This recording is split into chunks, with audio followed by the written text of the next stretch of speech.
Assalamualaikum warahmatullahi wabarakatuh.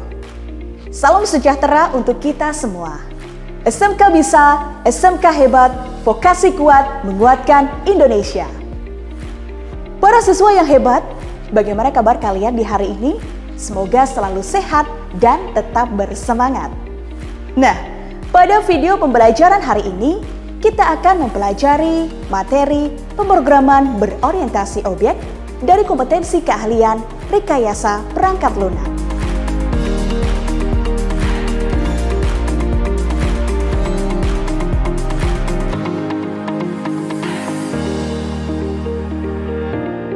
Tujuan dari pembelajaran hari ini adalah siswa dapat menjelaskan konsep dasar pemrograman berorientasi objek. Kedua, siswa dapat menjelaskan prosedur pemrograman berorientasi objek.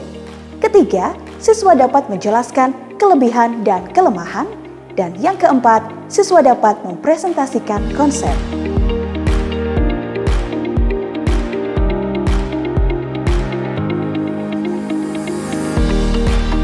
Pada kesempatan kali ini, kita akan membahas mengenai pemrograman berorientasi objek.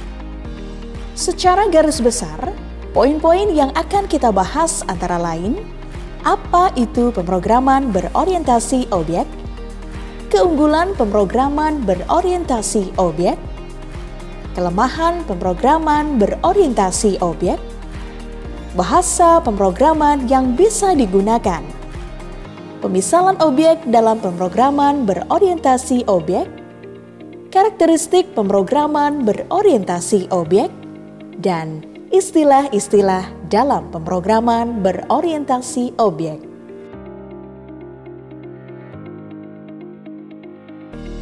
Nah, apa itu pemrograman berorientasi objek? Pemrograman berorientasi objek merupakan metode yang berorientasi terhadap objek, di mana semua data maupun fungsi didefinisikan ke dalam beberapa kelas atau objek yang tujuannya yaitu saling bekerja sama untuk memecahkan suatu masalah. Metode ini biasa dikenal dengan istilah OOP atau Object Oriented Programming. Metode ini bisa memberikan fleksibilitas yang lebih banyak, pengubahan program yang mudah, dan sangat cocok digunakan untuk pemrograman yang berskala besar. Ada 5 keunggulan pemrograman berorientasi objek.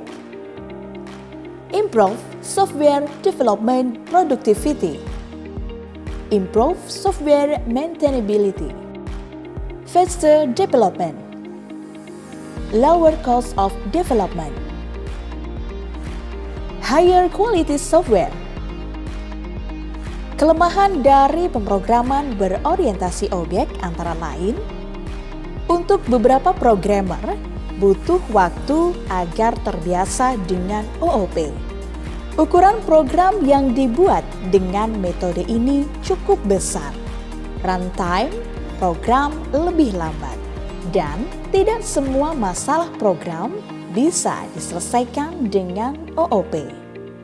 Beberapa bahasa pemrograman yang bisa kita gunakan dengan metode pemrograman berorientasi objek yaitu PHP, Java, Python, Ruby, C++, Delphi, C#, Net, dan lainnya.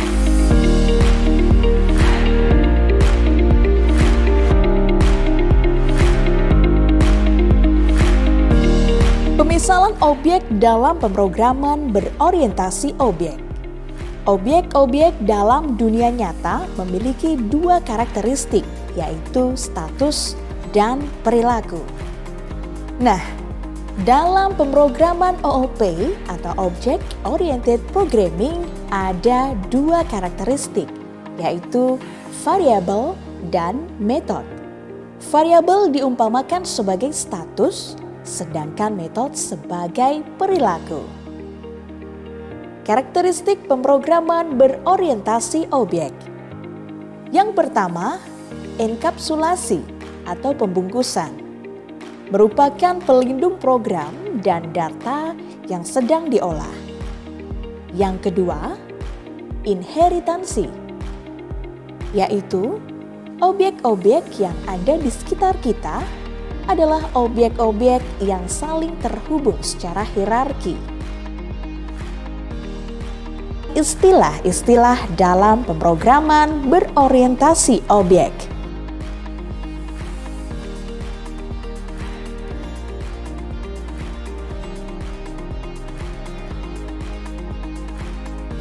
Kelas adalah kerangka dasar yang mewakili sebuah entitas yang berisi properti dan metode kelas. Berikut ini contoh anatomi dasar penulisan kelas pada PHP. Berikut adalah penulisan dasar dari kelas PHP. Pernyataan kelas employee pada bagian pertama merupakan penulisan dari kelas employer.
Dalam contoh berikut ini terdapat 3 properti, yaitu first underscore name, last underscore name, dan age.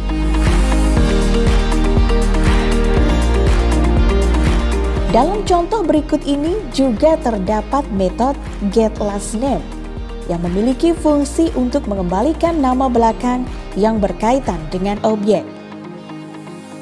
Selanjutnya, kita akan membahas tentang objek pada PHP.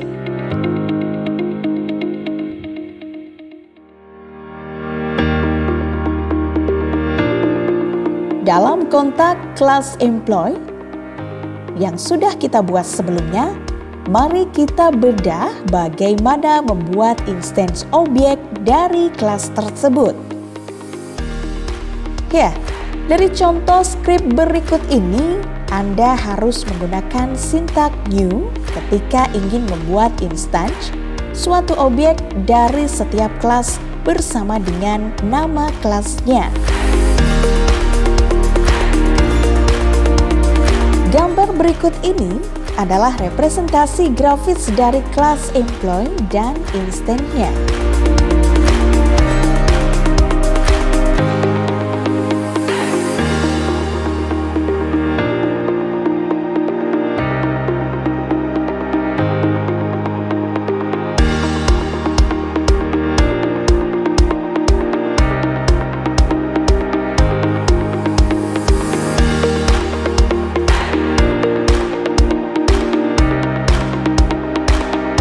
Saat Anda mendefinisikan properti atau metode dalam sebuah kelas, Anda dapat mendeklarasikannya dengan salah satu dari 3 level akses, yaitu public, private, atau protect. Akses public merupakan properti yang dapat diakses di mana saja di luar dari kelas, seperti contoh berikut ini.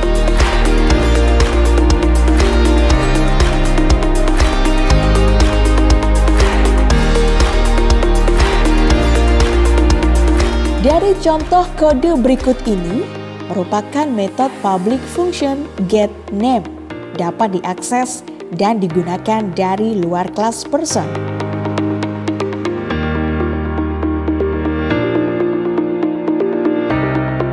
Akses privat merupakan properti yang hanya dapat diakses dalam kelas tersebut. Jika kita mencoba mengakses properti privat dari luar kelas, maka akan terjadi fatal error.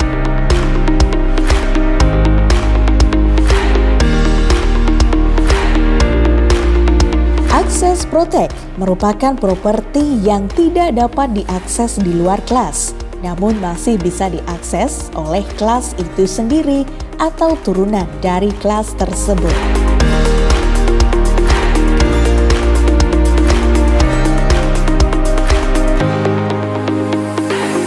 Kita akan membahas inheritance atau dalam bahasa Indonesia adalah pewarisan. Inheritance adalah konsep OOP di mana sebuah kelas dapat menurunkan properti dan metode yang dimiliki kepada kelas lain. Agar mudah dipahami, kita langsung masuk ke dalam contoh program penggunaan inheritance pada PHP berikut ini.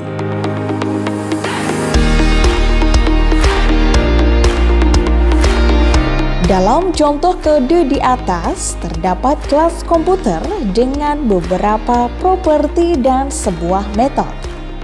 Semua properti milik kelas komputer masih belum berisi nilai apapun. Di bawah kelas komputer terdapat kelas laptop extends kelas komputer. Di sini terjadi penurunan sifat kelas komputer kepada kelas laptop. Hasilnya, dalam kelas laptop, kita dapat mengakses seluruh sifat dari kelas komputer selama memiliki hak akses publik atau protect.